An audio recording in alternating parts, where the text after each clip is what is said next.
अरे बापरे, हे कोण दोन चोर लपून चाललेत? रामकृष्ण हरी मंडळी आणि जय शिवराय. शुभ सकाळ सर्वांना. शहरापेक्षा गावाकडची सकाळ ही काही वेगळीच असते आणि या थंडीच्या वातावरणात आमचं घर एकदम खुलूनच दिसत होतं. मित्रांनो, तुम्हाला माहिती आहे का, कुटुंब हे प्रेमाचं दुसरं नाव आहे आणि त्या प्रत्येक व्यक्तीच्या यशामागे त्याचं सुखी कुटुंब असतं.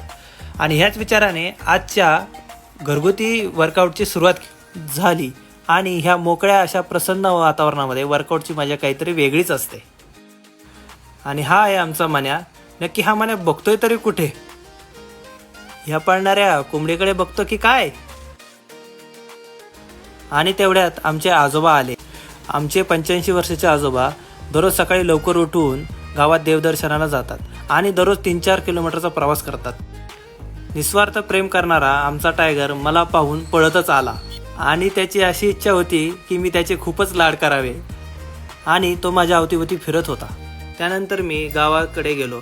गावातली नदी ही एकदम सुंदर दिसत होती आणि असाच दिवसभर टाइमपासमध्ये माझा पूर्ण दिवस गेला आणि मी घरी परतलो. आणि घरी आल्यावर मी पाहतो आजोबाचं आणि नातवाचं निखळ असं प्रेम. गावाकडे खूप कडाक्याची थंडी पडली होती. थंडीमुळे आम्ही लवकरच झोपलो आणि असा आमचा दिवस संपला.